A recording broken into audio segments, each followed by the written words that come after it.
Perfeito. Pessoal, boa noite, sejam todos bem-vindos. É muito bom recebê-los nessa noite incrível aqui em Fortaleza, Ceará, Brasil. Super quente, certo? Calor muito grande. Eu estou de abelhinha para receber vocês, coração aberto, igual coração de mãe. E eu estou aqui na mesa redonda no qual eu tenho pessoas que eu sempre respeitei, respeito e sempre vou respeitar. São pessoas que têm muito a contribuir na nossa formação, tem pessoas que têm muito a contribuir também na nossa construção humana. Nós estamos aqui presentes, três grandes profissionais, três grandes estudiosos, que vêm ao longo da sua vida se debruçando em reflexões, em estudo e aprofundamento acerca da infância, acerca do brinquedo, da brincadeira, do jogo, da ludoterapia, da psicologia e o jogo, enfim, tantas dimensões e facetas que esses profissionais aqui estão. Nós temos aí a doutora Beatriz Piccolo Ximenes, que está conosco, também uma colega da Associação Brasileira de Brinquedoteca, já vou falar um pouco sobre a Beatriz, que vai ser a primeira convidada a apresentar, será a doutora Beatriz. Logo em seguida, teremos a apresentação da doutora Edmara Bazzoni Soares Maia, da Unifesp.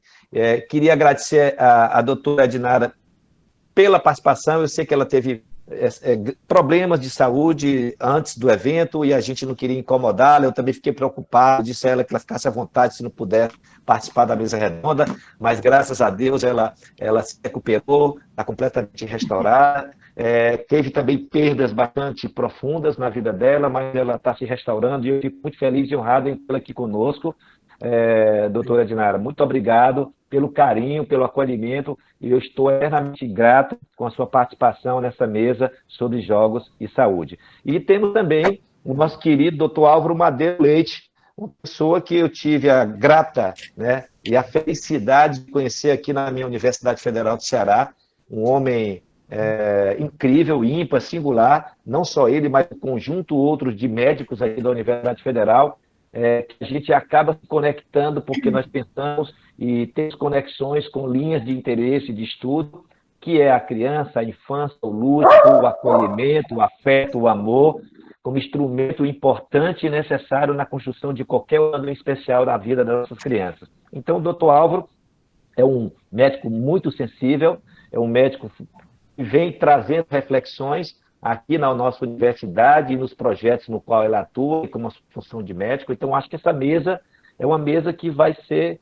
incrível. Então, desejo a todos boas-vindas, desejo que vocês tenham um momento muito, muito importante, um momento muito saudável, um momento de grandes aprendizagens. Então, eu vou aqui chamar para iniciar o nosso trabalho e fazer um breve relato quem é a doutora Beatriz Piccolo Ximenes.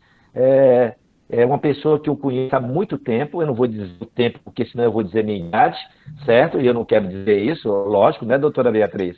Então, eu não vou falar nada sobre isso, mas a doutora Beatriz é uma pessoa que já tem um longo percurso de amizade comigo há muito tempo, vinculada à questão do brincar e à questão da Associação Brasileira de Brinquedoteca, o afeto, o amor, o carinho, que hoje eu faço até parte da família dela. Eu fui adotado também na família dela como filho, certo? É outra pessoa que diz que eu vou estar na herança dela, que ela ia deixar os brinquedos dela para mim, e eu vou buscar em São Paulo, viu, doutor Álvaro? E ela vai... É verdade, doutora Beatriz.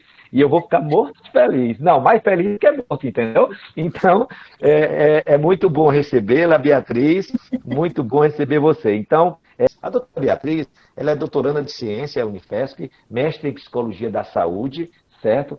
Na UMESP, psicóloga clínica da Unigrande ABC e licenciada em matemática, tá? Pela Fundação Sandré. Especializações em psicopedagogia clínica, psicobiofísica, também terapia familiar em hospitais, terapeuta de baixa visão, psicoterapia corporal, TDAH, dislexia, membro dos grupos de estudo do GBRIN, certo? Que é o grupo do GBRIN, e trabalha no Brincar, Aprendizagem e Saúde, a ANPEP, e é membro da Associação Brasileira de Brinquedoteca, onde eu também faço parte, e outras instituições, ITLA, AB, enfim, são tantas instituições docentes em pós-graduações e uma profissional que vive constantemente dialogando com essa temática na formação de muitos brasileiros e também de outros cantos do planeta. Então, o tema da doutora Beatriz, o tema é os jogos, a ludicidade e os benefícios da psicologia da saúde.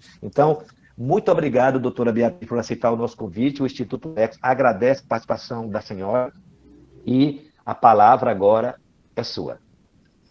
Bem, antes de mais nada, quero agradecer a Nexus e ao Instituto que está, assim, dando essa oportunidade, que eu estou acompanhando todas as mesas, não assinei lista de chamada, mas estou acompanhando, porque, para mim, a gente aprende cada vez mais, né? Então, eu também estou aprendendo com todos, sou fã de todas as pessoas que você tem trazido, eles sabem disso, e agora nós vamos falar um pouquinho da nossa experiência, porque a nossa visão de matemática e depois de psicóloga nos fez fazer um caminho diferente do que foi abordado até então.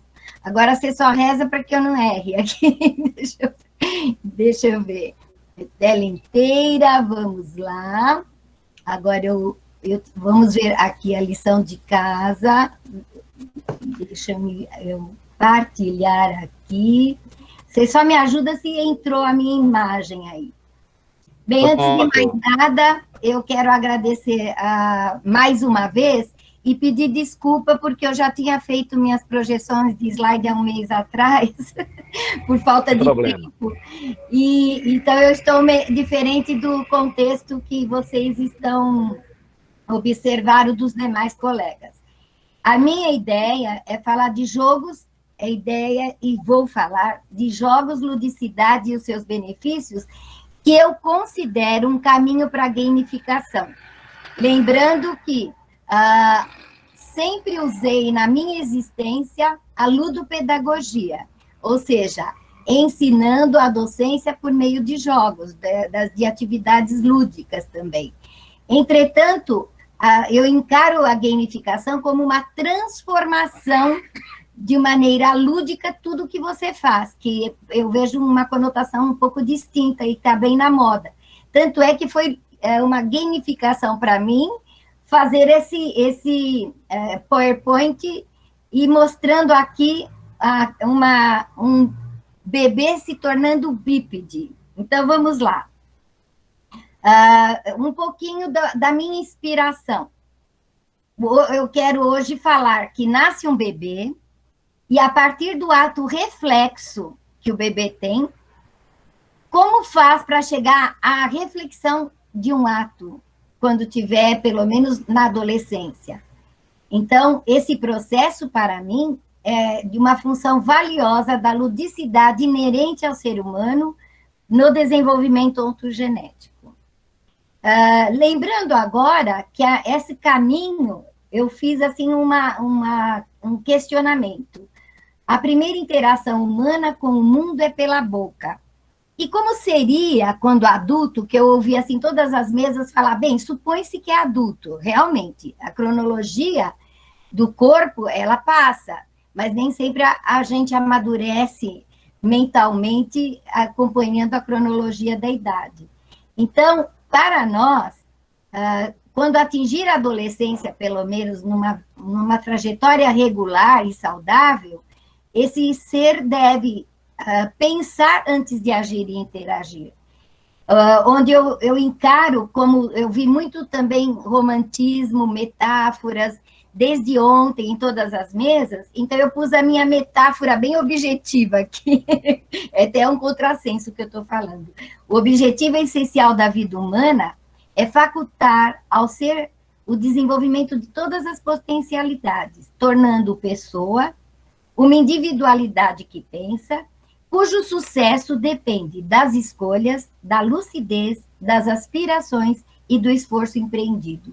Lembrando aos senhores que a escolha, a decisão, é o ato mais nobre e elevado do ser humano quando ele atingir a sua maturidade. E toda a sua decisão marca a sua existência, né? Então, eu pus aqui do ato de mamar a chegar ao jogo de xadrez, que é um dos clássicos que eu muito prezo e já pesquisei a respeito. Então, vamos lá. Opa, passei. Não, deixa eu voltar um pouquinho. Eu, em vez de pôr a referência bibliográfica no último slide, já estou mostrando os livros que, com a ajuda do meu amigo Marcos Teodorico, eu pude fazer a minha primeira publicação de área que eu trabalho desde os anos 80, que é a psicomotricidade, e mais expressivamente dos anos 90. Então, o bebê, assim que ele se torna bípede, né, ele não precisa ficar com ensaios de tanto esforço, mas ele pode ludicamente caminhar levando um coelhinho e estar assim já fazendo o seu jogo do corpo no seu espaço. Lembrando que o contexto, numa fase de aprendizagem, ele é o segundo professor, onde o primeiro seria alguém que promove estímulos para esse bebê. E como eu sou fenomenológica existencialista, o aqui e agora é muito importante. Então, o livre brincar para nós tem que partir da natureza da qual nós somos filho dela, né? Então, nós, como agora que estamos no tempo de retenção, né, dentro do lar, nós temos que lembrar que somos seres biológicos, que nós precisamos do sol, do ar, oxigênio, para nos ressignificar em termos de saúde. Então, independente de termos que estar trancados numa tela para aprender, é necessário nem que sair no quintal, na janela, e ficar meia hora olhando a paisagem. E a psicomotricidade tem a função, então, de fazer com que toda aprendizagem que o corpo registra. Hoje a gente pode falar muito fácil o que é a noção de construção de espaço. Porque o que a gente vê que o Google faz com o GPS na nossa existência, nós, na verdade, brincando, nós estamos construindo o GPS em nível cerebral, né? Que um órgão muito importante é o cerebelo, né? E isso faz e constrói a nossa história de vida, para depois ir refinando, como Freud fala, e as energias sexuais, que são as energias criadoras, sublimando em nível mental, se elevando e transformando em construções cada vez mais específicas. Então, agora eu vou mais falar correndo, porque o slide mais importante está para chegar.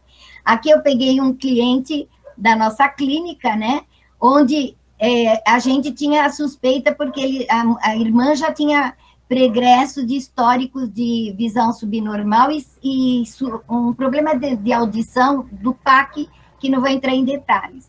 Então, a gente acompanhou esse bem de perto. E o que é, então, se a gente falou de jogo com o corpo, o que é a psicologia da saúde?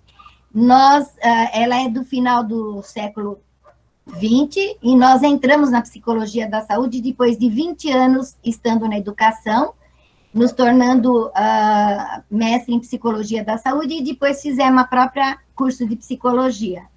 E lembrando que ver a saúde e o ser humano numa visão integral, onde envolve tanto a saúde física, social e humana, e o equilíbrio dinâmico de bem-estar nas atitudes constantes que o indivíduo deve ter, para favorecer a saúde mental, que é a consciência que parte por todo o corpo, para depois vamos dizer, especificar em termos mentais, internalizando essa realidade através de símbolos. Eu tirei aqui de publicações, essas duas são nossas também, aqui em parceria com a Perrone, nesse aqui desse ano, e aqui a Brinquedoteca Hospitalar, através da organização do Dr. Drauzio Viegas. E aqui está o nosso pequerrucho já um pouco maior, continuando no livre brincar. O livre brincar não precisa ser brinquedos caros e estruturados. A gente pode aproveitar as sucatas, não fazendo apologia a elas, lembrando que, principalmente, as tampas são de materiais altamente consistentes, fáceis de higienização, e olhem só, ele foi direto para um objeto e pegou esse objeto e chacoalhou, porque vocês estão vendo a imagem que está. Isso é o que o ser humano faz desde o Homo sapiens, né? O mais antigo ainda, explorar e ter as descobertas. Entretanto, o que a neurociência hoje fala? Ela fala que a atividade lúdica que implica em brincar, jogar, ela também sendo bem observada, amparada, não negligenciada, é um cuidado ao desenvolvimento humano.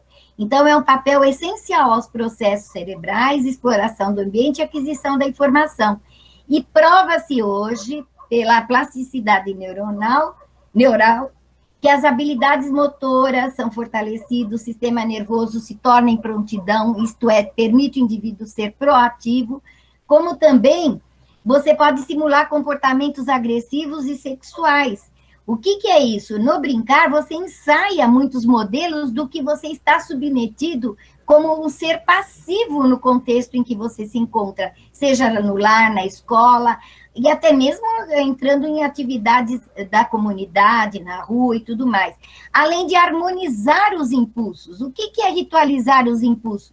Criar métodos de ação, para que haja a interação social, que são estabelecimentos de vínculos e fazendo a continuidade da cultura. Aqui está o nosso pequerrucho, dando continuidade, e vou mostrar só uns trechinhos do que ele fez com aquela sacola. Uma das coisas fundamentais que a criança faz é descobrir o que as coisas fazem perto dele. E nós podemos ver que é o barulho, o som, e ele produziu isso. Então, agora eu usei essa palavra, e vocês vão ver o que ele faz quando a gente fala guarda, ó. Joga a sacola e ignora a nossa fala. Isso sem fazer ainda 2 anos. Para vocês verem o condicionamento humano de tanto que a mãe quer que ele seja certinho. Mas vejam, gente, não vou entrar nesse detalhe. Cada um está fazendo o processo educativo adequado.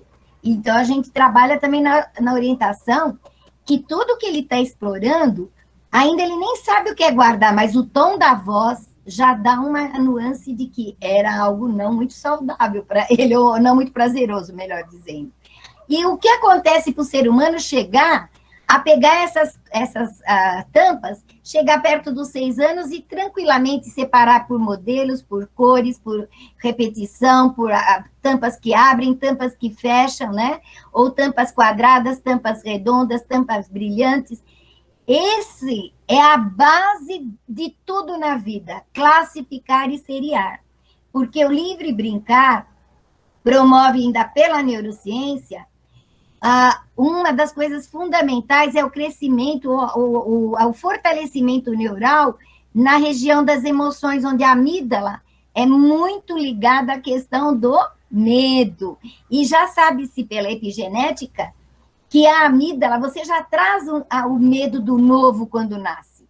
Nem vou falar de crianças que são prematuras, que isso tem pesquisas que eu estou acompanhando, que não vamos entrar nesse assunto. Mas lembrar que o córtex pré-frontal, a região da cognição e da maturidade emocional também são fortalecidos, e a parte da decisão que está na introdução que nós escrevemos aqui.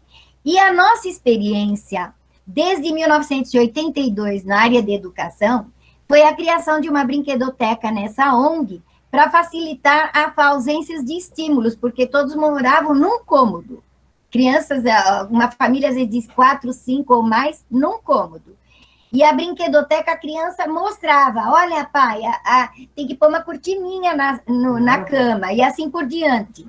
Então, é de mais importante lembrar que eu tive a presença, a evidência, como está tudo na moda atualmente, né, das evidências. Acompanhei sempre, em média, mais de 100 até 300 crianças que passavam pela instituição e pela brinquedoteca, e vendo o que foi falado muito ontem, a questão, desculpe que tem os sons da rua aqui, foi falado muito ontem a questão de como mostra a agressividade, como mostra também o lado difícil de um indivíduo dentro da vida como um jogo. Então, na psicologia, a gente usa muito o termo da catarse, que o brincar, a criança realiza naturalmente, o livre brincar relativo, se ela entra e deixa essa possibilidade, onde a gente presenciou muitos casos que a gente já deve ter contado em muitas lives, que eu não vou entrar nesse detalhe. Mas aqui a gente fez uma publicação sobre essa brinquedoteca, junto com a doutora Cirlândia, e aqui nós estamos mostrando, então, essas mesmas crianças, quando vinham brincar, como seria quando elas adoecessem. Então, todos queriam ser enfermeiros, todos queriam ser médicos, mas lembrando que nós já falamos, a representação mental é um dos marcos importantes para a efetivação da construção do pensamento lógico-matemático, porque a gente começa a atuar com as questões básicas para a razão, mas a imitação e o jogo simbólico ainda nos permite ter alguns ensaios muito interessantes, como quando entra principalmente já a questão da construção da fala, da linguagem, língua pátria da criança, mas sempre nós podemos usar a interatividades, fantoches e assim por diante, que nós também publicamos nesse livro o ano passado, e lembrar também que nesse mesmo livro aqui, nós falamos também um pouco, continuando, que a neurociência nos fala da importância da autopercepção, da autoestima, do autorrespeito, da saúde física e mental, da socialização, da criatividade, da imaginação e a independência, né, a busca da autonomia, que é o sonho de cada ser humano, mas fundamentalmente da resiliência, de a gente se superar com os desafios que possam surgir. Então, nós mostramos que não é só quando pequeno, mas continua se trabalhando na natureza e produzindo criatividades, né? Produzindo, aqui foi uma campanha da dengue, e assim a criançada ia trabalhando continuamente. E também, mais uma vez, com o apoio do Dr. Marcos, eu pude publicar um trabalho que a gente já fazia muitos anos na instituição, e junto com uma colega, e nós fizemos aqui, trabalhando o jogo de construção, que é depois do jogo simbólico, ele é mediador do jogo de regras. Isso estou falando numa linguagem piagetiana, da psicogenética, mas Vallon também fala jogos de aquisição e assim por diante, onde está aqui o nosso bebê que cresceu, que havia até uma suspeita de autismo, que não era, e sim uma intensa estímulo a celulares. Então, nós temos que mostrar que nem tudo se rotula na psicologia, tem que haver muito cuidado e uma visão sistêmica disso. E aqui nós trabalhamos não só com a criança, mas também trabalhamos com professores nessa área do mundo físico para construir o mundo matemático, né? Os jogos de construção, ele se aproxima do real perto dos 11, 12 anos, e aqui nós tivemos, com simples jogos, vocês não têm ideia, foi tão marcante, as crianças já conheciam, olha aqui a nossa sala de jogos, que eles pegavam, construíam, mas quando eles constroem o deles e levam para casa, todos os da comunidade jogavam, chamavam os tios para jogar.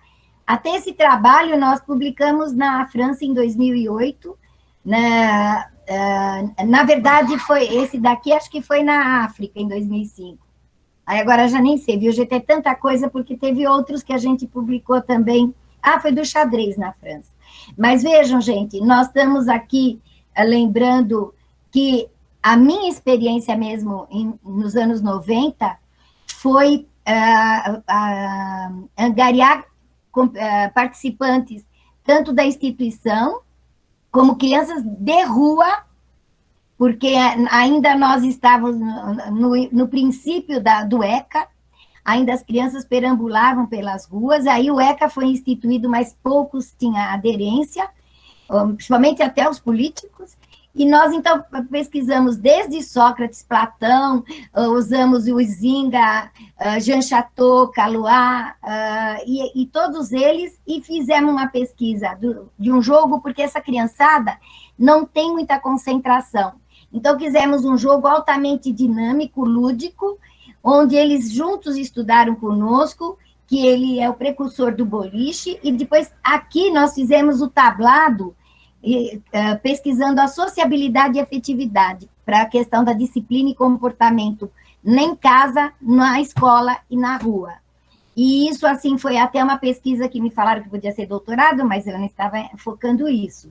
Mas, lembrando aos senhores que a cognição nós temos como uma definição que envolve desde pensamento, linguagem, percepção, memória e tudo mais, e nós pudemos recentemente, também avaliando um trabalho da enfermagem, que entrou em crianças em quarto com precaução, né, estando retida ali, quem poderia brincar com ela? Então, uma enfermeira entrou, se paramentou e fez várias brincadeiras com a criança. E nós, como psicólogas, revimos toda essa brincadeira na base da teoria da psicogenética e da arte-terapia.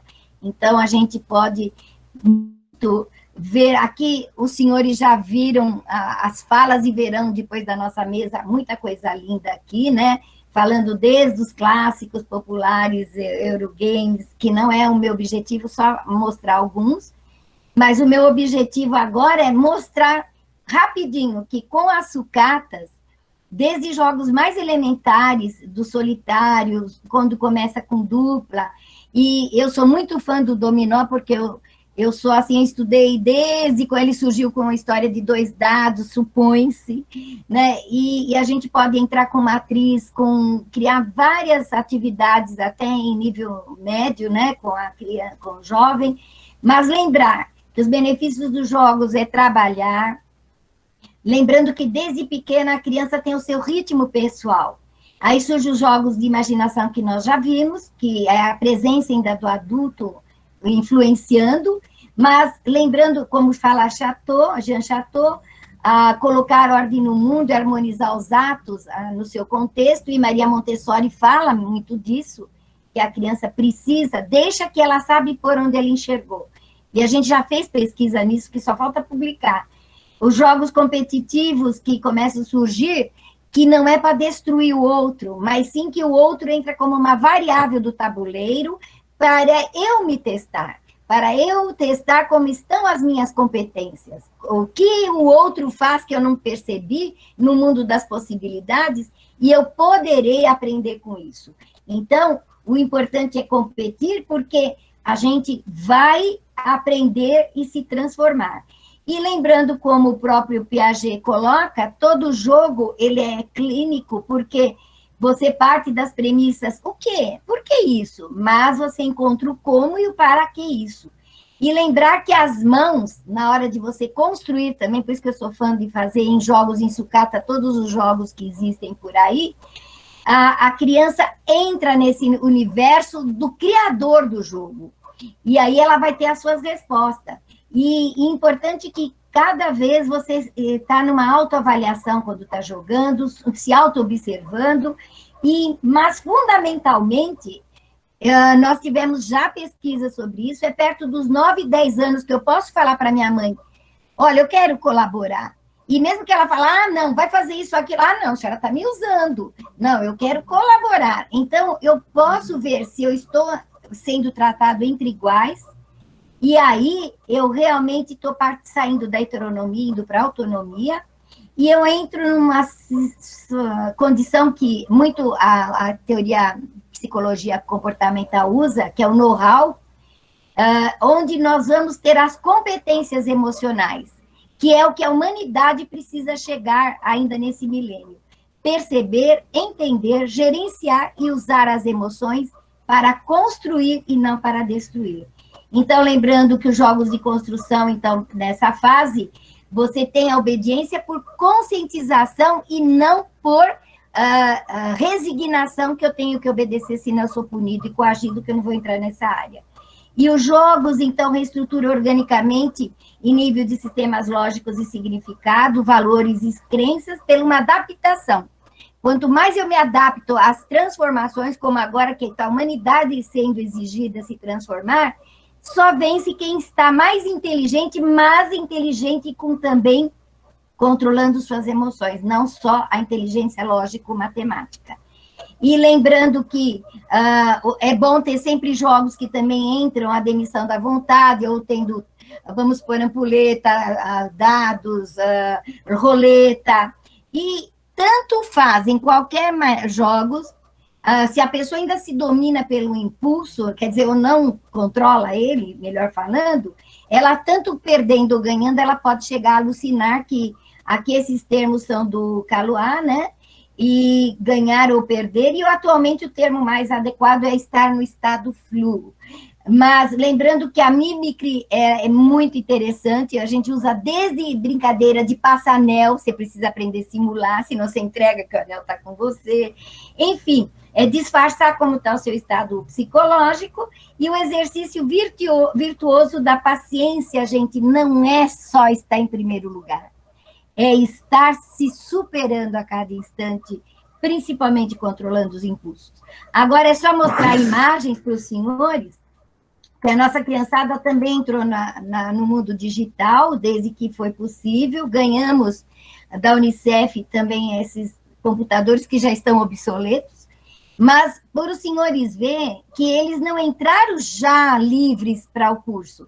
Nós fizemos assim, eles foram ir nas montanhas de sucata, cada um fez o seu mascote da sorte. Vocês estão vendo aqui em cima do seu computador. Então, quando era a vez deles virem exercitar, eles traziam o seu mascote. Como também eles aprenderam a desenhar alguma coisa, essas crianças aqui estão com 7 aninhos, 6 anos, por aí, e ensinando a mãe. E lembrando também que não paravam. Olha, os adolescentes, gente, olha que criatividade aqui. Olha o gorro desse mascote aqui. É a luva que o indivíduo encontrou, que só tinha uma mão suja lá, perdida por ali. Então, nós temos que lembrar que nós temos que ir fazendo mescla. É a questão das questões híbridas que eu sou fã dessa área, e não ficar somente nisso. E na saúde, nós participamos de vários hospitais. Aqui está uma foto do GRAAC, onde nós criamos junto com aqui também está a Cilânia, nós duas juntas, no Tratado de Psiquiatria sobre Brinquedoteca Terapêutica, do Dr. Francisco Assunção, que é psiquiatra do Hospital das Clínicas. E se a criança, aqui a criança com a questão oncológica, ela pode vir brincar, mas se ela está restrita ao leito, a gente leva, e se ela não se locomove, ela vem de algum jeito brincar. E lembrando que nós tivemos, assim, uns 3 anos mais de perto com o Departamento de Oftalmologia, onde nós pudemos ver que muitas crianças, achando que elas tinham problemas de fala, mas, na verdade, essa criança aqui, por exemplo, chegou aos 8 meses conosco, aqui ele já está com 10, que nem pegava nada, as mãos cerradas, porque prematuro e com visão subnormal. Não enxergava, então achava-se que era já a tendência a ser o que está na moda, uma criança com o TEA, né? Então, a gente orienta que o bebê tem que ver coisas palpáveis para ele interagir com esses objetos e não sofrer da angústia, do sofrer de algo que ele não possa recuar, e não igual laranja mecânica sentado e o vídeo ali jogando diversos impulsos. E nós também, nesse livro, publicamos também, junto com a doutora Edmara, que aí está, a Ribeiro, que é a minha orientadora, sobre a voz da criança, que entrando em qualquer procedimento, vocês não imaginam, a catarse é na hora. Ela dá o braço e fala, pode retirar o que precisa, ou o que for necessário, ou sobe na balança, é impressionante. E, finalizando, a intencionalidade, a consciência, a atenção. Aqui nós tivemos um trabalho com a criançada de investigar o meio ambiente, que a gente ia mandar por um congresso. Mas, antes deles testarem no computador, eles fizeram um protótipo do que eles queriam com as mãos, né? E depois nós trabalhamos no computador. E lembrando que a plasticidade é algo fundamental que nos permite gamificar tudo que está à nossa volta. Enfim, chegamos então no jogo de xadrez, onde esse ano nós publicamos Brinquedoteca Aprendizagem e Inclusão, em homenagem aos 38 anos da Brinquedoteca Meimei, e colocamos mais especificamente cada canto temático da Brinquedoteca à luz da neurociência, e falando um pouquinho do que seria um pouquinho da gamificação. E olha, gente, eu estou já nessa fase aqui, viu, gente? Nós adentramos nos anos ENTA. O ENTA é uma coisa, mas o TENTA é pior ainda, então eu estou já no TENTA. Lembre que a reabilitação não precisa ter idade, e o jogo tem, independente do jogo da vida, que é inerente ao ser humano, mas quando eu posso jogar sem estar preocupada em aprender, sem estar preocupada em acertos e erros, é muito importante e prazeroso, e eu recupero sinapses. Muito agradecido, passei do meu horário, mas eu deixo aqui um buquê de flores e agradecido pela atenção. Obrigado, Beatriz, muito obrigado. Sem problema, fique tranquila, vai dar tudo certo. Anotei um monte de coisas aqui da tua fala e vocês vão se conectar. Vai ser interessante as falas dos seus colegas. Então, vamos lá. Para continuar essa mesa brilhante, essa mesa com pessoas ímpares, eu vou convidar agora para a sua fala a doutora Edmara Bazones Soares Maia. A doutora Edmara, além de ser minha querida amiga, e no qual eu respeito muito e admiro bastante, ela é enfermeira, pediatra, mestre e doutora pela Escola Paulista de Enfermagem, Unifesp, pós-doutora na Escola de Enfermagem de Ribeirão Preto, USP, pesquisadora do grupo de estudo de brinquedos GBIM, que é um parceiro da Associação Brasileira de Brinquedotecas, para um simpósio que estamos realizando em janeiro, né, no dia 20 e 21 de janeiro. É uma construção coletiva dessas duas instituições, cadastrada no CNPq, professora visitante da Escola Paulista de Enfermagem Unifesp, membro do Conselho Consultivo da Associação Brasileira de Brinquedotecas, ABRE, e membro da Comissão Permanente de Educação, Pesquisa da Sociedade Brasileira de Enfermeiros Pediatras, de 2019 a 2021. Então, o tema da doutora Edmara vai ser a enfermagem e a aplicação de gays em saúde. Doutora Edmara, muito obrigado e uma boa palestra. Eu que agradeço, Marcos, é um prazer estar aqui. Quero agradecer ao Instituto Nexus por todo o cuidado que teve com a gente, né, com todo o apoio. Agradeço você por esse convite especial. Estou muito feliz de estar aqui com a Beatriz, que também eu admiro muito o trabalho da Bia, e com o doutor Álvaro. Quero dizer para o doutor Álvaro que eu fui apresentada a você pelo Nenê do Zap. Recentemente eu fui assistir e vi que tem uma publicação sua com o Nenê do Zap, né? Tá. Bom, então a mim ficou a responsabilidade aí de falar sobre esse movimento aí da enfermagem também, com a produção de games em saúde, né?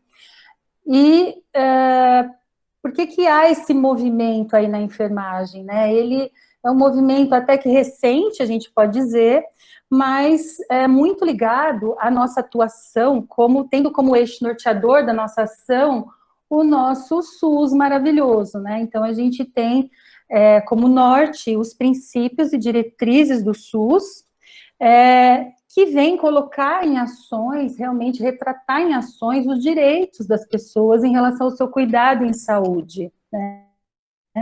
Então, isso nos é muito caro, né, para a enfermagem, assim, conseguir fazer com que essa pessoa tenha o direito à informação, mas que essa informação venha de uma forma que ela compreenda, né, de uma comunicação assertiva, mas efetiva, né? Então, buscando atender esses princípios também, a gente tem feito esse movimento até também para atender o nosso compromisso com as pessoas, com a sua literacia, né? Então, a literacia em saúde é a capacidade dessa pessoa obter, processar, interpretar essas informações que a gente passa e com isso a gente espera que ele se torne ativo no processo da saúde, né, que ele consiga cuidar da sua própria saúde. Ao mesmo tempo, a gente na enfermagem, acho que em toda a área da saúde, a gente vem passando por transformações que tem exigido da gente que o nosso olhar seja direcionado também para a subjetividade humana, né? Que a gente ultrapasse o modelo biológico de cuidado. Então, nesse movimento, a gente passa também a considerar, sobretudo na enfermagem, nos últimos 30 anos, enfim, um modelo centrado mais na pessoa, né? Então, a gente busca cuidar do indivíduo enquanto pessoa. Na pediatria, a gente tem um movimento já também nesse período de um cuidado centrado na família e na pessoa, na criança. Isso fez com que a gente olhasse muito as famílias, o quanto a gente pode empoderar essas famílias com o seu próprio patrimônio, né, de conhecimento. E, muito recentemente, uma nova discussão vem à tona na nossa área, que é a participação da criança no cuidado. Então, nós temos com que essa criança participe do cuidado, entenda o cuidado, para que ela seja também um agente ativo, né, na sua construção. Então, sobretudo na enfermagem pediátrica, falando da minha área de atuação, a gente tem tido esse cuidado de dar voz para a criança, ao mesmo tempo dar um jeito com essa voz, né? Então, o que a gente pode fazer para atender as necessidades, os desejos, o que essa criança quer, com a coparticipação da família. Então, a família, claro, integrada conosco, mas esse é um movimento que a gente tem defendido, né? Junto com isso, o que a gente também vai atender na academia, na formação, são as novas diretrizes curriculares nacionais da enfermagem, que traz também um outro movimento, que é a transformação de um ensino muito pautado na educação bancária para uma educação onde o sujeito seja também comprometido com a sua própria aprendizagem, né? Para isso, ele tem que ser mais ativo no processo. Somando tudo isso, eu quero só justificar esse nosso movimento da enfermagem, que é atender, sobretudo, o direito das pessoas à informação, mas é uma informação compreensível, né? Não é chegar, jogar informação e achar que a pessoa entendeu. Não, é que essa informação seja compartilhada de forma que os nossos clientes entendam o que a gente está falando. Bom, nesse movimento dos jogos na produção, a gente tem usado os estudos metodológicos, né, que são estudos que têm algumas etapas nessa produção, e que também podem ocorrer por meio de estudos mistos, onde eu tenho não só uma abordagem quantitativa, mas também uma abordagem qualitativa, onde eu posso ouvir o meu público-alvo, que vai ser beneficiado com esse jogo, né? E essa produção, ela vem também em cima de referenciais teóricos, referenciais metodológicos, que dão a sistemática do desenvolvimento do jogo. Um dos referenciais aqui metodológicos que a gente tem usado muito é User Centered Designer, onde a gente vai, nessa primeira etapa do estudo metodológico, ouvir o público-alvo, ou seja, eu vou lá no cenário onde eu quero que esse jogo seja trabalhado. Então, eu vou ouvir a minha criança, eu vou ouvir a minha família, eu vou ouvir aquele público que vai me ajudar nessa construção. Então, esse é um exemplo de um estudo onde eles foram, nessa primeira etapa, ouvir a criança com câncer sobre o que ela gostaria de receber enquanto informações, para que isso se transformasse num jogo ou de uma forma em que fosse mais interessante. Então, esse estudo, ele chegou à construção do Scuba, que é um jogo que se chama Uma Aventura no Fundo do Mar, onde possibilita a criança com câncer trabalhar todas essas questões aí da vivência de estar com câncer, do tratamento e das hospitalizações, né? Então, ele é um jogo de tabuleiro para crianças com câncer. Ele é um jogo que foi feito validação com especialistas, e neste momento ele está sendo validado pelo público-alvo em 2 locais, aqui em São Paulo, numa instituição, e em Campo Grande, na Universidade Federal, as meninas também estão usando para fazer a validação. Tá? Então, esse é um exemplo de como a gente tem produzido os games na enfermagem do ponto de vista da pesquisa, né?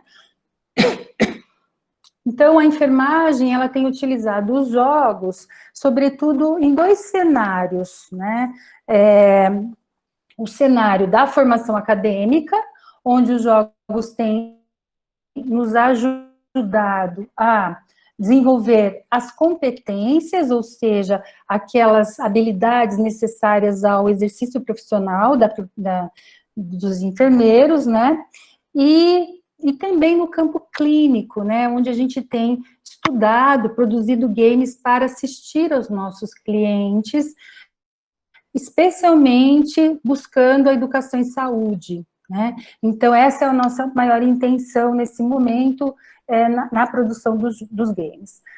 Pensando agora, olhando para a formação acadêmica, né, para o ensino, nós também, como acho que todos, temos muitos desafios. Então, o primeiro desafio é transformar, né,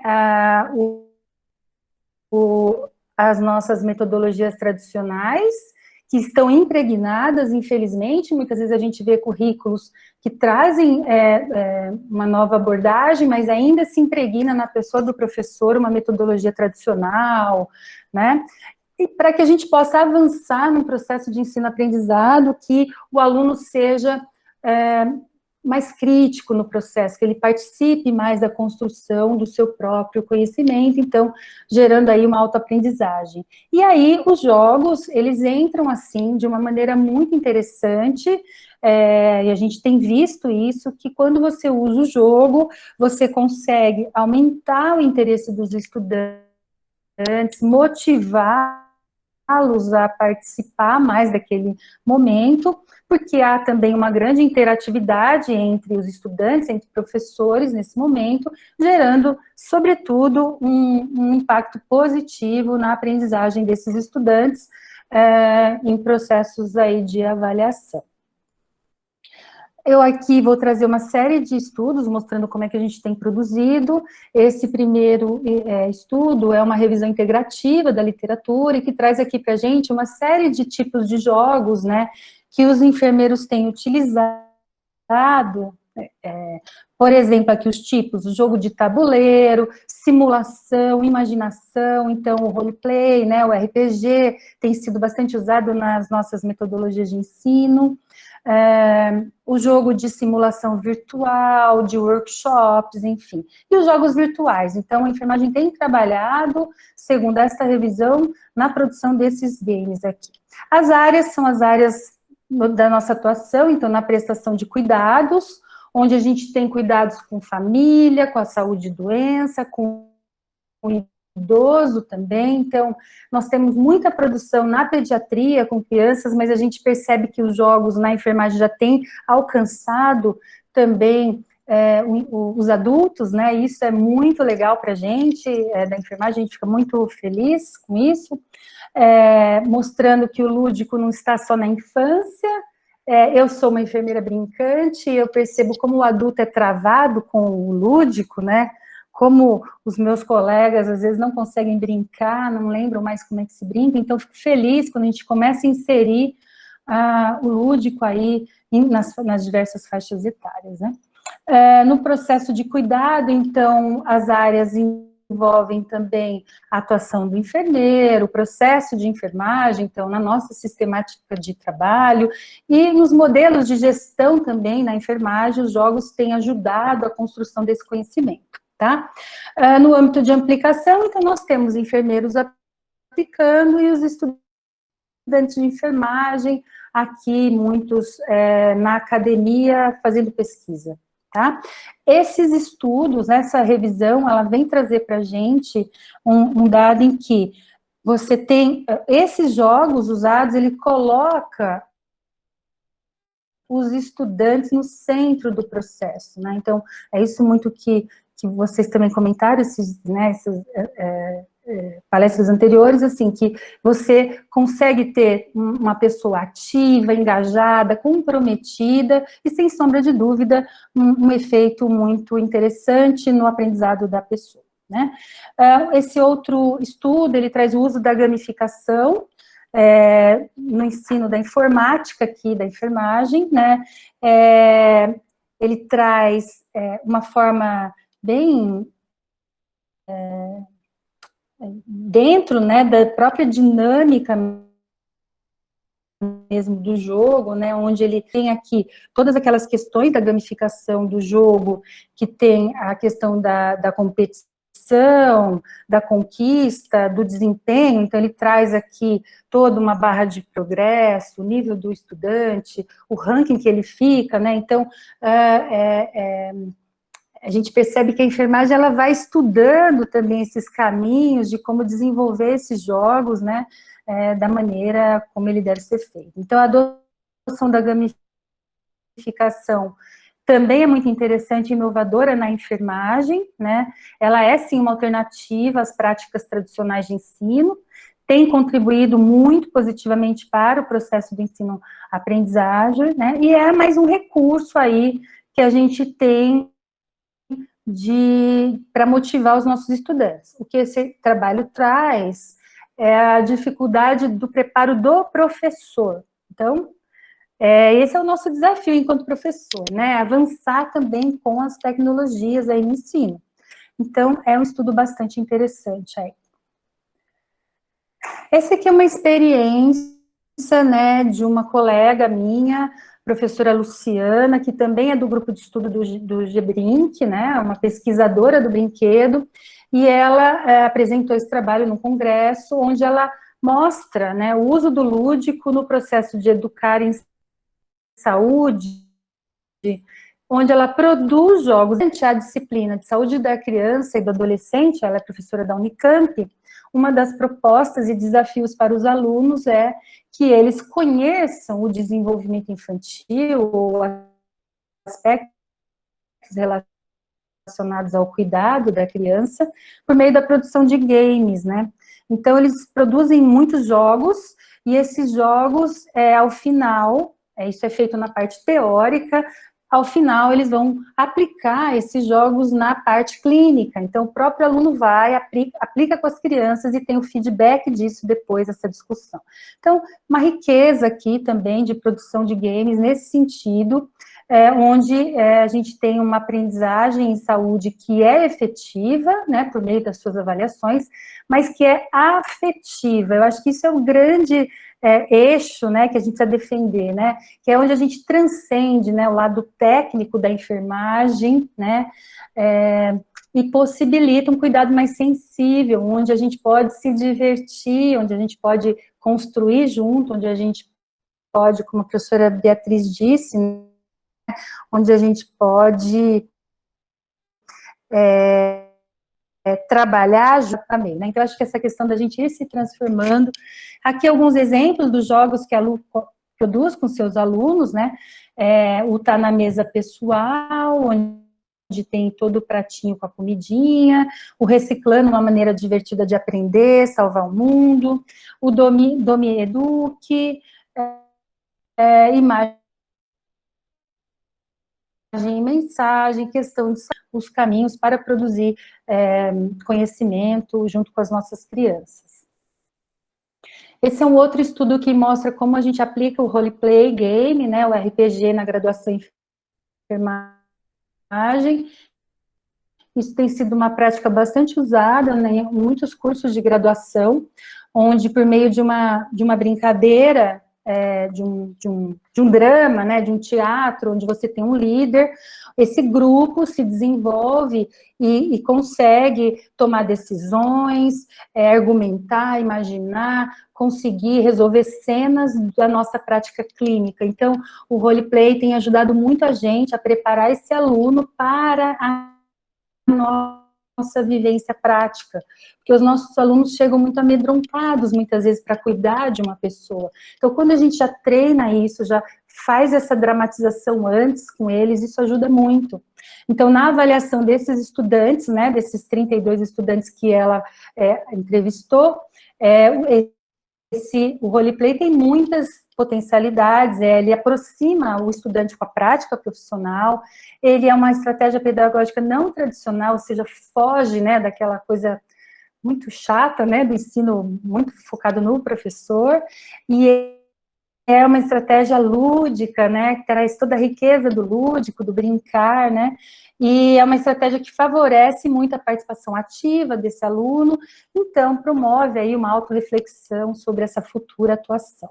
Então, sem sombra de dúvida, também o jogo, por meio do roleplay, também é uma estratégia muito potencializada aí para que a gente possa formar não só tecnicamente, mas relacionalmente, o futuro enfermeiro. Não sei vocês, mas na nossa prática em saúde, a enfermagem, a gente está precisando desenvolver muitas habilidades relacionais. A gente ainda está muito focado em técnicas, a gente precisa avançar na relação. Então, isso são estratégias que ajudam muito as pessoas a aprenderem a se relacionar, esperar a vez do outro, sabe? São questões que o jogo permite, que nos constrói como pessoa humana mesmo, né? Fortalece muitas habilidades de comunicação. Esse também é um exemplo que eu trago aqui de uma revalidação de um jogo, ver pressão arterial no método auscultatório, né? É uma prática que está se perdendo, hoje tem muita questão eletrônica, né, os aparelhos de pressão, mas esse é um método muito efetivo. Então, eles trazem aqui as cartas, né, onde a gente tem imagens aqui de alimentação saudável, de fatores de risco para o aumento da pressão arterial, e aí isso se transformou num dominó. Então, também foi feito esse estudo, uma estratégia de ensino foi avaliado, eficaz, foi aplicado numa disciplina de verão, onde os alunos puderam aprender sobre a pressão arterial, sobre a verificação da pressão de uma forma muito divertida, onde eles tiveram um pré-teste com alto índice de erros para um pós-teste muito elevado em termos de acerto, então mostrando uma efetividade mesmo do aprendizado em relação ao jogo. Então veja que nós estamos sendo muito beneficiados aí com os jogos aí na enfermagem, né? Aqui eu trouxe também um outro modelo, que são os jogos agora digitais, né? E aí depois acho que a gente pode até perguntar para vocês o que vocês acham desse nome, Serious Game, né? Jogos sérios, né? Eu às vezes fico perguntando por que deram esse nome para os jogos, porque será que o jogo que a gente brinca não pode ser sério? Tem que ser sério, na verdade, né? Então, aqui são desenvolvimento de Serious Game, né? Então, aqui foi um desenvolvimento de um jogo para ensinar técnicos de enfermagem sobre anatomia.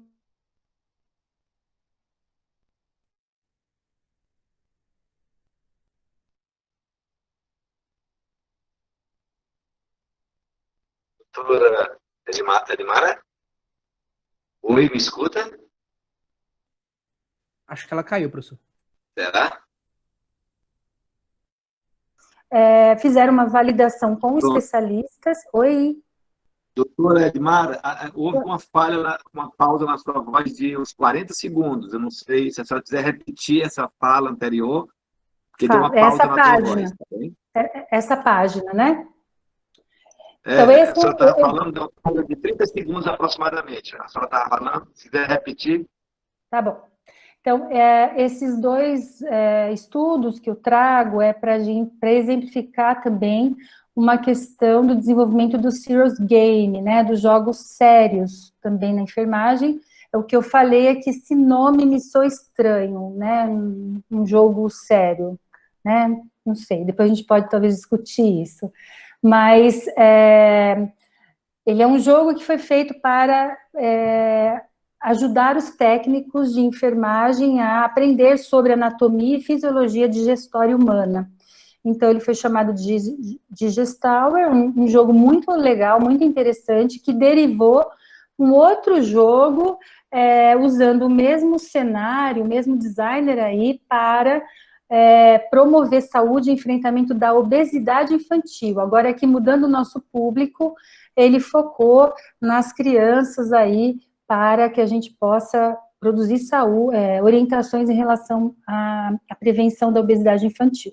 Então, foi feita uma validação com especialistas, onde foi validado como uma estratégia inovadora, que tem um grande potencial educacional.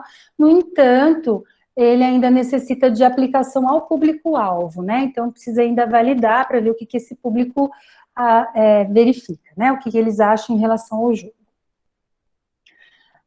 Nessa mesma linha, né, dos serious games, a gente vê também um movimento muito intenso na área do diabetes mellitus com criança, né? A gente tem uma evolução interessante aí nessa área, também com construção de games. Esse é um game, a Batalha do Didi, que foi feito com simulação do cotidiano de um adolescente com diabetes mellitus, né? Onde o jogo permite a esse adolescente tomar decisões, mesmo que seja nesse mundo virtual, em relação à sua rotina de cuidados, né, e os seus comportamentos para o autocuidado. Então, é um jogo muito interessante, que pode também, por meio dele, levando a transformações, a decisões importantes na vida do adolescente. Então, ele traz uma grande contribuição aí a educação na área do diabetes, né, e, claro, ao cuidado clínico do enfermeiro, nessa área que nos assusta muito pelo número de crianças aumentando aí com diabetes. Então, uma área bastante promissora e que a gente precisa avançar muito numa estratégia que seja compreensível às nossas crianças, né? Na mesma linha, então, do diabetes, esse é um outro game, né? É uma produção de um videogame. E aqui eu trago como é que ela fez a produção desse game, né? Onde no primeiro processo dela aqui, ela fez também com o design centrado na pessoa, né? Então, ela foi ouvir crianças. Então, ela fez um grupo focal aqui, com 6 grupos focais, com 19 crianças participando, né, divididos nesses grupos focais, onde ela fez geração de ideias, né, o que essas crianças, quais as necessidades que elas tinham em relação à aprendizagem sobre diabetes, e quais as preferências que eles queriam que o jogo tivesse, né, para atender. Então, ela fez primeiras gerações de ideias, depois ela fez um outro momento, a formalização dessas ideias, onde, então, ela foi analisar, né, junto com outras crianças, nesse segundo ciclo de grupo focal, aí com 15 participantes, 5 grupos focais, ela fez, veja, um trabalho grande, né, onde, então, ela apresentou a síntese do primeiro momento, e essas crianças foram validando, confirmando, incluindo questões importantes para ela. Então, um exemplo disso são algumas ilustrações. Então, por exemplo, aqui, como eles achavam que deveria ser a floresta, né, que era um ambiente sugerido aí para esse game. Aqui, como poderia ser a prateleira de alimentos, o que deveria ter, a pontuação do game, as moedinhas que recebe, né, as vidas. Então, a criança vai fazendo tudo isso e depois isso é levado para um designer aí, para ver como é que a gente pode retratar realmente a expectativa da criança. Então, aqui a aparência dos personagens, é claro, como é um desenho de crianças aí escolares, né? E aí ela traz essa questão de que é para a gente pensar, né? Quando eu vou desenvolver um game, que a gente possa ouvir, dar voz para esses usuários, porque quando a gente dá a voz, a chance, né, dessa estratégia ser efetiva é muito maior, né? Dessa estratégia ser muito divertida e prazerosa. A professora Valéria, que é essa que fez essa pesquisa, é uma grande comprometida com isso, com o estudo, com a criança que tem diabetes. Então, por meio desses jogos, hoje ela tem a sua página no Facebook, que é os Heróis do Diabetes, que é o game, onde ela continua fazendo... Ai, desculpa, gente, me secou a garganta aqui. Onde ela continua fazendo educação, porque ela ainda está angariando fundos, né? Vocês sabem como é difícil. Dinheiro para a gente produzir, né? Um game aí, para que possa ter acesso, né? E também a questão, ela tem também o seu Instagram também, no sentido de estar trabalhando com as crianças também. Esse é um outro jogo educativo para gestante. Eu quis colocar assim, são diversos, mas para vocês verem que a maioria das áreas que a enfermagem atua, a gente já tem os jogos muito presentes, né? Pelo menos na pesquisa, e depois eu vou dizer isso para vocês. Mas esse é um exemplo do trabalho com gestantes, né? Então, a gestante, a partir da 28ª semana, é convidada, então, para participar dos jogos. Eles fazem grupos de até 10 gestantes, para que ela possa também aprender, por meio de cartas afirmativas, como vai ser esse processo aí, do final da gestação, do parto e do cuidado com o bebê. Então, também é um jogo que foi feito validação por juízes, mas que ainda precisa de uma validação do público-alvo. E por último, eu quero mostrar das pesquisas, né? Esse é um outro jogo. Aliás, gente, 2 deles feitos na universidade, uma estadual do Ceará e outra na federal, tá bom? Dizer que eu acompanho bastante a universidade de vocês e tem muita publicação, muito brinquedo aí, então, muito legal. Então, esse é a elaboração de um jogo educativo agora para smartphone, é um jogo bem legal também, onde a gente foi desenvolvido para estimular hábitos saudáveis na vida dos adolescentes. Então, ele é um jogo que faz com que a criança entre numa casa, entre na cozinha e vá escolhendo o que ela vai comer, ou se ela vai para o quintal, se ela vai fazer alguma prática de física, enfim. É um jogo muito interessante, que eu adorei conhecer, fiz uma leitura desse artigo, e que também está em fase para terminar. Ó, vocês vejam aqui, nós temos o pessoal, acho que é do Piauí, mas a Universidade Estadual do Ceará também participando da elaboração aí desse estudo. Bom? E eu quero dizer para vocês, para eu caminhar para a minha finalização, eu não sou pesquisadora de jogos, eu sou pesquisadora do brincar e do brinquedo, mas no seu sentido do brinquedo terapêutico, mas sou uma usuária de jogos, né? Então, eu vivo os jogos na minha prática, e acho que eu saio na frente aí nesse sentido, né? Então, como é que o jogo está presente na minha vida? Eu sou coordenadora desse projeto de extensão, que é o Sopro de Ar Fresco, é Tempo para Brincar, é um projeto jovenzinho, ele não pôde ainda ser muito desenvolvido por conta da pandemia, a gente começou no início do ano. Essas são as minhas extensionistas, e por meio desse projeto, a gente tem tido a oportunidade de levar o brincar para as nossas crianças, não só do Hospital São Paulo, onde eu estou inserida, mas para os ambulatórios, em especial aqui no ambulatório de nefropediatria, onde a gente atua toda segunda-feira, no horário do almoço, com os meus alunos, a gente senta no chão e brinca, e a gente dá preferência aos jogos de sucatas, né? Então, a gente chega com uma ideia para as crianças, e aí, o que nós vamos fazer hoje? Apresenta lá uns materiais e vamos construindo junto, né? Então, é um momento de muito aprendizado, então é um momento que eu me transformo a cada dia que eu vou lá. As crianças são maravilhosas, e quantas ideias e quanta criatividade emerge nesse momento. São crianças de um público carente, então nós produzimos e eles levam para casa, eles adoram levar para casa, para brincar com seus irmãos, enfim. Então aqui, são crianças em tratamento renal conservador, tá? Crianças ainda que estão com seu rim preservado, no entanto, também tem crianças que já estão em diálise, muitas vezes peritoneal, e brincam com a gente também do mesmo jeito, tá bom? Então aqui nós temos o nosso jogo, grande jogo que a gente inventou, aqui também são alunos, aqui são 2 adolescentes que são nossos clientezinhos, e aqui um outro também, ó, todos criando os nossos jogos aí. Então, ainda aqui no ambulatório, esse é o cenário mesmo, a gente brinca no chão, a gente não tem, é uma sala pequena, então aqui a gente está usando, né, o jogo da memória já feito, a gente tem alguns jogos lá que a gente usa também, mas a gente gosta da produção. Então, por exemplo, o jogo da velha é sucesso, eles adoram, levam para casa, a gente monta kitzinhos e a gente costuma dizer, a gente começa a brincar na hora do convite, né? Que jogo a gente vai fazer hoje? E aí, a hora que a gente termina o jogo, acabou o nosso horário, eles vão brincar em casa. Mas aí nós já brincamos, né?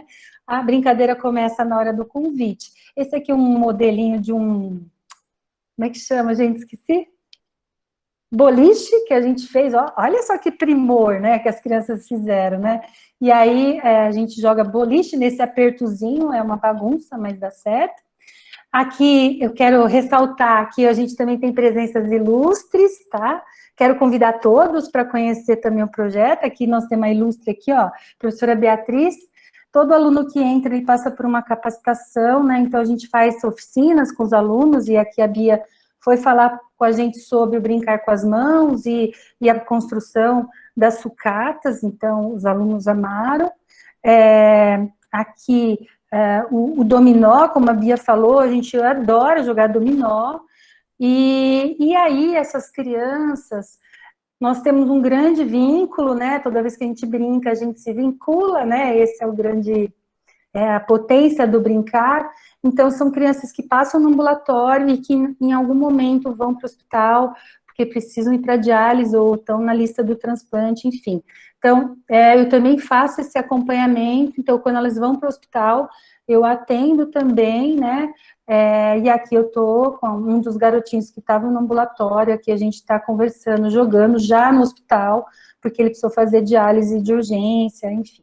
E esse aqui é um garotinho que eu fiz ele também teve falência renal, teve que ir para hemodiálise no caso dele, então eu fiz o preparo para ele para a colocação do catéter aqui para diálise, e depois desse dia eu fui conversar com ele sobre como foi essa experiência, e aí a gente jogou dominó, e aí ele me contou exatamente como foi para ele passar pela experiência de colocar o catéter e iniciar a hemodiálise. Então, essa experiência para mim tem sido de grande significado. Eu realmente sento no chão com eles e é um momento que eu me sinto muito feliz. A professora que está comigo no projeto é a professora titular na escola, ela senta no chão comigo também. E aí a gente percebe que tudo se iguala, né, e todo mundo vira criança ali e começa a brincar. Então, é um grande prazer para mim apresentar isso para vocês e falar dessa experiência que eu tenho vivido com os jogos, e o quanto os jogos têm proporcionado para a enfermagem uma nova maneira de olhar as nossas crianças, os nossos adultos, uma nova maneira de cuidar. Quero dizer que não é fácil. Nossos jogos ainda estão muito na pesquisa, toda essa questão da translação do conhecimento para a prática, ainda temos resistência, né, no uso mesmo na prática clínica, mas a gente tem que avançar, não pode desistir, e o importante é que a gente ir se transformando devagarinho, né? Então aqui eu não quero passar meu tempo, aqui estão as minhas referências, quero dizer muito obrigado, muito prazer estar aqui com vocês. Esse é o nosso projeto, ele é jovenzinho, a gente começou há pouco tempo, mas convido todos vocês a conhecer, tá bom? Um beijo para todo mundo, continua aqui. Maravilha. Obrigado, doutora Ed. Doutora Ed, legal, muito obrigado. muito bom. Olha, depois a senhora passa informações no chat, que aí as pessoas vão contato, link, enquanto o doutor Álvaro vai começar a sua apresentação. Doutor Álvaro, sobre a questão dos vídeos, eles vão ser apresentados no início ou no final, tudo no início? Abra o seu áudio, doutor Álvaro. Eu não estou te ouvindo. Ademar, está mutado. Está me ouvindo agora? Pronto, eu estou te ouvindo. Pode falar. À medida que vai passando o slide, eu comento. Aqui tem um vídeo. Tá? Aí o Ademar coloca, ele já está lá esperando a sua orientação, o seu amigo Ademar. Então, eu queria convidar o doutor Álvaro, meu querido amigo, que é o próximo palestrante. O doutor Álvaro é da nossa querida Universidade Federal do Ceará, da faculdade, ele é professor titular de pediatria da Faculdade de Medicina da Universidade Federal do Ceará, médico do Instituto da Primeira Infância e PRED, um projeto que nós amamos, o UFC, Medicina e PRED em uma parceria conjunta. Então, o doutor Ademar vai falar sobre um tema, a maravilha de jogar com as palavras e frases no cuidado da saúde. Bom, vamos lá então. Quando o Marcos Teodorico me convidou, né, eu fiquei pensando das coisas que a gente vem trabalhando na faculdade e no Instituto da Primeira Infância, que é um projeto de extensão coordenado por um colega professor do meu departamento, o professor Sullivan Mota, como que a gente tem lidado com o jogo, né? E uma das coisas que mais a gente gosta de jogar é com palavras. Então, eu fiquei pensando que eu poderia falar sobre essa ideia de jogar com palavras e frases e o que isso tem a ver com a vida das crianças, com a vida de todos nós, né? Muito bem, então eu vou falar um pouco sobre essa questão das palavras, como que isso pode se transformar no jogo, e que isso tem a ver com o cuidado materno, com o cuidado global, alguma palavrinha sobre esse projeto 30 milhões de palavras, e a importância, ou a tradução prática, né, concreta desse jogar com palavras, que poderia vir através da leitura de livros, tornando a experiência da criança com o seu cuidador principal, né, uma experiência de maravilhamento, uma experiência de encantamento com o mundo, né, dada as dimensões inerentes ao humano de curiosidade e interesse, portanto, pelo conhecimento, pelo mundo. Muito bem. Ademar, a gente podia colocar esse slide, aliás, esse vídeo, que ele tem algo do fundamento, né? Eu acho que o fundamento de tudo que foi conversado até agora, porque estávamos falando do processo de desenvolvimento do humano em interação, a ideia de que ninguém se desenvolve sozinho, né? Precisa-se da mediação de um outro, e estávamos dando particular atenção à mediação do jogo. Podia ser, se não der, eu passo aqui. Bota o vídeo aqui. Vou botar. Pode botar esse. Eu tenho que sair, não? A minha tela de apresentação vai ficar em cima da do senhor, mas não precisa ficar. Ótimo, Ademar. Pode pôr. É aquele ação e reação. É o vídeo dos fundamentos, isso? Tem dois, não tem problema que eles... É esse? Tá dando certo aí? Tá aparecendo as mal da arquitetura do cérebro. Tá bom esse, tá bom. Vamos para esse. Mais som. As experiências vividas pela criança durante os primeiros anos de vida têm impacto duradouro na arquitetura do cérebro em desenvolvimento. Os genes representam o diagrama a ser executado, mas as experiências moldam o processo que define se o cérebro formará uma base forte ou fraca para a aprendizagem, o comportamento e a saúde ao longo da vida. Durante essa fase importante do desenvolvimento, bilhões de células cerebrais, chamadas neurônios, enviam sinais elétricos para se comunicarem entre si. Essas conexões formam os circuitos que estabelecem a arquitetura básica do cérebro. Circuitos e conexões se multiplicam rapidamente e se fortalecem por meio do uso frequente. Nossas experiências e o ambiente em que vivemos determinam quais circuitos e conexões são mais usados. As conexões mais usadas se fortalecem e se tornam permanentes, enquanto as conexões pouco usadas desaparecem através de um processo normal chamado poda. Circuitos muito usados criam vias expressas para os sinais elétricos percorrerem as diversas regiões do cérebro. Os circuitos simples se formam primeiro, constituindo a base sobre a qual os mais complexos serão formados depois.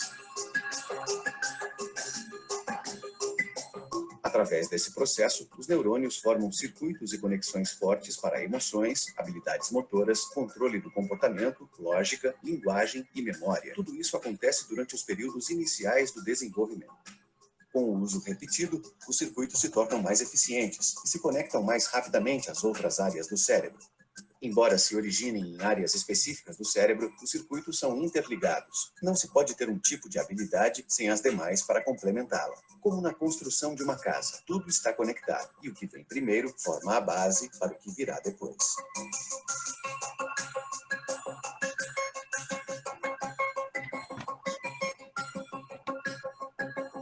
Muito bem.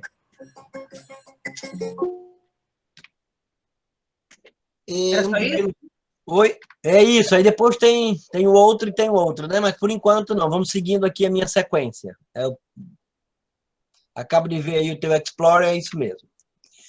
Muito bem, a gente estava falando, de alguma maneira, como a neurociência vê a renovação da vida, né? Vê a chegada de todos nós na condição de recém-nascido, né? Esse é um texto recém-produzido por um grupo da Bahia, coordenado por essa psicanalista, Daniele Vanderlei, que diz assim, que nós, quer dizer, o bebê, né, ao nascer, precisará lidar com os desafios das experiências de descontinuidade. Enquanto no ventre materno ele mantinha a saciedade, uma temperatura adequada e um ritmo do sono-vigília distinto do nosso, quer dizer, ele dormia mais de dia e ficava ativo à noite, depois do seu nascimento, ele precisará da ajuda do seu outro assegurador. Essa terminologia, ela muda, né, de acordo com os referenciais teóricos. Aqui estamos falando, de alguma maneira, para a área da saúde, mais convencional, a gente chama do cuidador, né, o cuidador principal, que geralmente é a mãe. Doutor Álvaro, desculpa interromper, você tá apresentando o material, porque ficou agora pequeno. Eu não sei, porque eu não tô Esse aqui está pequeno? Ademar, não é isso, Ademar? Está visualizando? Não sei, eu não estou conseguindo. Também está pequeno. O senhor pode tentar, pode ser um... Novamente. Não, tudo bem. E agora? O senhor fecha e abre de novo. E agora, não? Não, o senhor para de compartilhar a tela aqui no Google Meet e começa de novo. Pode ser que resolva esse bug. Vamos ver lá. Então, apresentar agora a tela inteira. Exato, novamente. Pronto, vai ficar bem. Bom. E agora? Ok. Tá bom? Ok. Tá bom, vamos lá então. Sim. Não, desculpa, voltando para cá, né? Então, estava falando dessa chegada, né? Dessa profunda relação de dependência e dessa necessidade de um outro assegurador, que no campo mais geral da saúde biomédica a gente chama de cuidador, né? Geralmente a mãe ou outra pessoa que cumpra a função maternante para que ele possa se adaptar não só a essas descontinuidades provocadas pelas sensações internas de fome, de frio, as necessidades fisiológicas, mas também oriundas dos estímulos externos. Cada vez mais nós sabemos que essas boas-vindas ao recém-nascido, ela tem que obedecer obedecer no sentido de estar matrizada, né, por determinados tipos de comportamentos desse outro assegurador. Ou dito de outra maneira, não é qualquer tipo de recepção que se pode ter ao novo ser que guarda essa característica total de dependência do cuidado desse outro, né? Esse outro precisa ter determinadas habilidades para que os estímulos que cheguem a essa criança não sejam estímulos excessivos e que, ao invés de propiciar um processo de organização, de autorregulação, de autocontrole, produza, portanto, alterações, né, no seu desenvolvimento. Muito bem. Ademar, podia botar esse? Posso sim, vou colocar aqui. Vamos lá.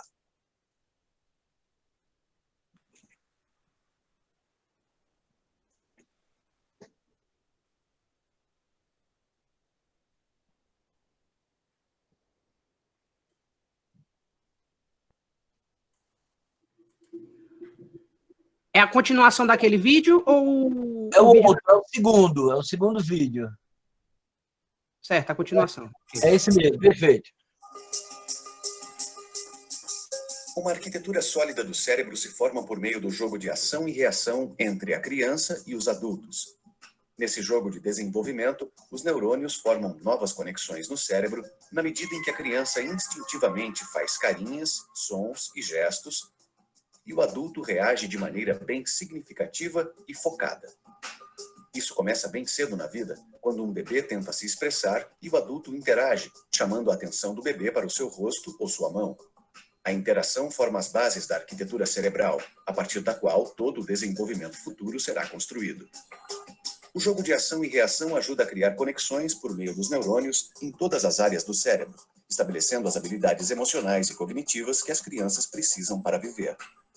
Por exemplo, as habilidades de linguagem e de alfabetização se formam quando o bebê vê um objeto e o adulto pronuncia o nome desse objeto.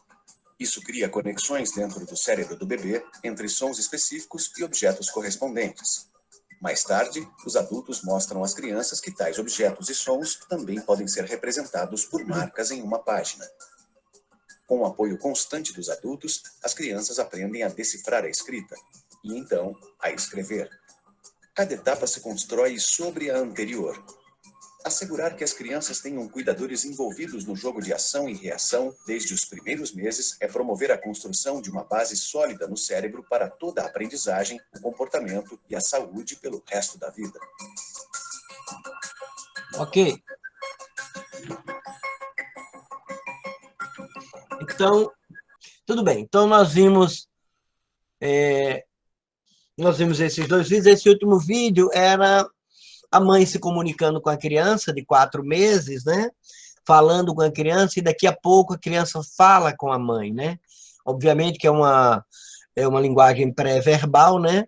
Mas, como a gente falou até agora, de interações e de jogo, né? Nós vimos como que o início da vida, ou a própria possibilidade da constituição da vida, é um jogo no sentido de que é uma troca, de que é uma interação. Um faz alguma coisa, o outro reconhece a natureza dessa coisa e reciprocamente responde. E é dessa forma que nós vamos nos desenvolvendo no início da vida. Contrariamente ao que está dito, quer dizer, contrariamente no sentido do alerta, né, que está fazendo a Inês Catão aqui nessa primeira parte desse texto do mesmo material. A maioria de nós pensa que primeiro o bebê nasce, vai ganhando corpo, e um tempo depois, não sabemos precisar quando, seu desenvolvimento mental começa a funcionar. Na verdade, nem nos preocupamos com ele, até a criança apresentar algum sintoma comportamental ou físico que nos leve a procurar ajuda profissional. Hoje, trabalhamos com a hipótese que o desenvolvimento orgânico do bebê está entrelaçado com o seu desenvolvimento psíquico desde o começo da vida, ou seja, desde a vida intrauterina. A maturação, o crescimento e o desenvolvimento são muito sensíveis à interação do bebê com o seu meio ambiente, o que inclui a presença, a necessidade do vínculo do outro. E aí nós vimos o vídeo, né? O que eu estou querendo dizer, então, que essa disponibilidade para tudo que nos foi apresentado, né, é quase a continuação desse jogo interacional, ainda que nós podemos e devemos aprender a brincar sozinhos, né? Mas uma boa parte do nosso desenvolvimento se dá a partir dos jogos interacionais, que são jogos que propiciam que determinadas regiões do cérebro relacionadas aí à curiosidade, à aquisição de novas informações, à adequação, né, de determinados comportamentos a partir de determinadas demandas, né, tudo isso se processa nessa interação. O que está dito aqui é que o corpo biológico vai se transformando em um sistema de significações, que é um sistema formado por registros psíquicos que não são observáveis por meio de imagem, ou seja, tudo que foi apresentado até agora, tem um registro psíquico dentro da criança. Esse registro ele vai aparecer sob forma de comportamentos e guardam lugar, né, numa estrutura que será utilizada para toda a vida.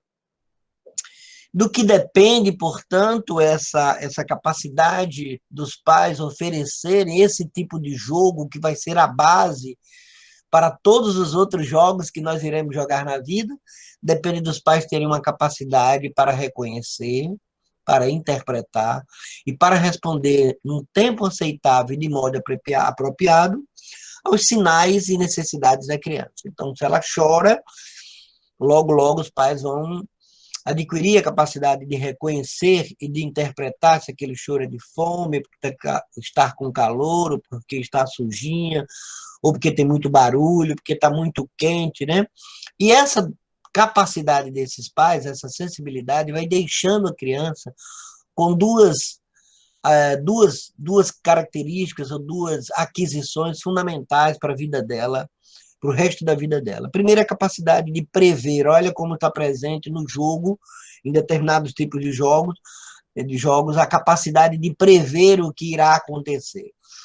Obviamente que essa previsão, ela admite uma certa margem de aleatoriedade, mas na fase inicial da vida ela precisa ser bem concreta. Se ela tem xixi, se ela tem cocô, de tanto o cuidador principal, né, responder a essa criança, ela vai adquirindo a outra característica fundamental, que é a capacidade de confiar nesse cuidador, de reconhecer-se seguro diante desse cuidador.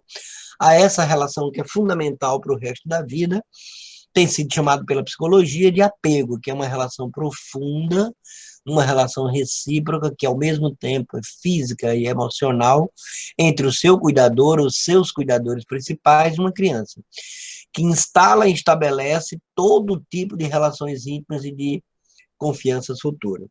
Provavelmente todos nós temos relatos, né, de crianças com dificuldades de brincar, ou porque não confia no outro parceiro, ou porque não aceita as regras do jogo, ou porque, enfim, quer burlar essas regras, não tem tolerância ao dado da imprevisibilidade do jogo, né?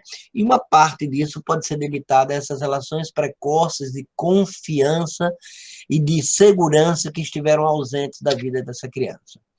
Todos nós sabemos, portanto, que essas relações todas que nós acabamos de mostrar até agora, poderíamos chamar de amorosidade, poderíamos dizer que essas relações protegem o cérebro, tanto no sentido da sua configuração anatômica, orgânica, quanto nessa dimensão mais intangível, né, da alma, da vida psíquica ou da vida mental. Ou seja, é impossível praticamente, né, uma estrutura mental disponível para se relacionar com os outros na dimensão da alteridade, do respeito, da amorosidade, se essas relações iniciais precoces tiverem produzido distorções nos seus registros, na sua forma de perceber o mundo já no início da vida. Por quê?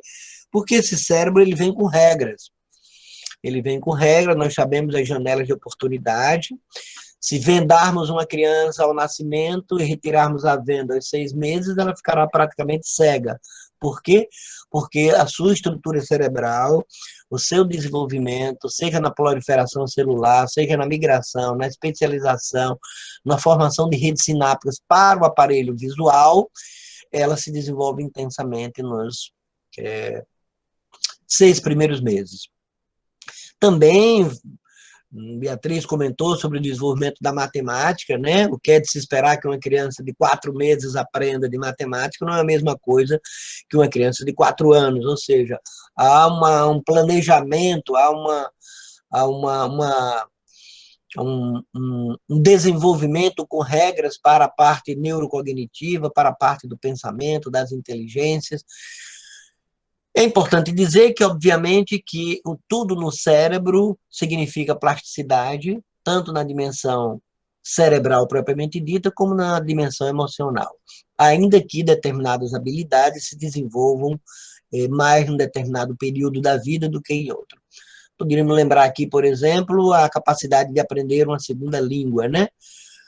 Uma criança de 1 ano que está convivendo com pais brasileiros, portanto, aprendendo português de Portugal, português do Brasil. Se com 1 ano e pouquinho, ela viajar para um outro país, por exemplo, para a Alemanha, e ninguém nunca mais falar português com ela, todas aquelas redes sinápticas que deram sustentação à aprendizagem dela serão podadas, né?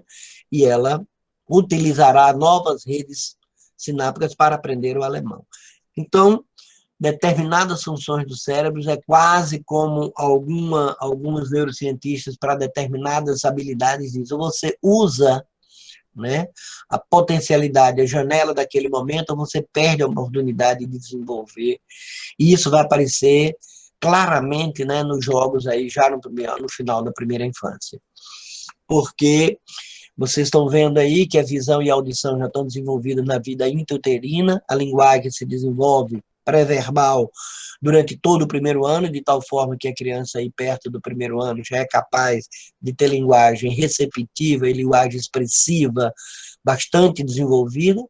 E uma coisa que eu quero comentar é que entre 3 e 5 anos também já foi comentado um pouco, as chamadas funções executivas superiores têm um verdadeiro platô, né, de desenvolvimento, e depois ela vai diminuir ao longo do tempo. Nós estamos falando de um conjunto de funções e habilidades de autorregulação e em relação com a memória de trabalho, com essa, aliás, memória de trabalho é central nos jogos, né? Guardar na memória determinadas regras para utilizar determinados fenômenos que serão úteis para decidir que tipo de ação se deve ter naquele jogo, que tipo de descoberta, que tipo de previsão, tudo isso está dentro da memória de trabalho, a flexibilidade mental e cognitiva e o autocontrole, tudo isso para regular nossos pensamentos, nossas emoções e nossos comportamentos. Talvez não tenha coisa mais necessária, né, quando estamos falando de jogos, do que pensamento, do que emoções e do que comportamento. E essas funções executivas que são desenvolvidas nos primeiros anos de vida têm uma profunda relação com as chamadas capacidades essenciais da vida adulta. Rapidamente, eu falei do autocontrole, autorregulação, capacidade de resistir às tentações, de cortar o sinal, de botar o carro na vaga do cadeirante, de não aceitar as regras, né? Memória de trabalho, manter as informações na mente para que elas possam ser usadas em seguida, e a capacidade de pensar criativamente, também já foi comentado, e de se ajustar a novas situações. Nada mais relacionado ao jogo do que essas três habilidades, funções executivas que se desenvolvem na fase inicial da vida. Entrando especificamente no tema, né, aqui eu trouxe Mallarmé dizendo que, no fundo, o mundo é feito para acabar num belo livro, né? Por isso que, recentemente, tanto a Academia Americana de Pediatria e outras academias mundo afora, e a nossa Sociedade Brasileira de Pediatria, tem estimulado os pediatras a receitarem livros, né? Então, eu tinha falado aí inicialmente da maravilha de jogar com palavras. Ler significa jogar com palavras, jogar com frases, significa entrar no mundo, né, que estimula o desenvolvimento da minha atenção, da minha capacidade de processar auditivamente, da minha memória, da minha abstração, amplia meu vocabulário, minhas redes semânticas, tudo isso facilitando a expressão de meus pensamentos, né, por frases cada vez mais diversificadas.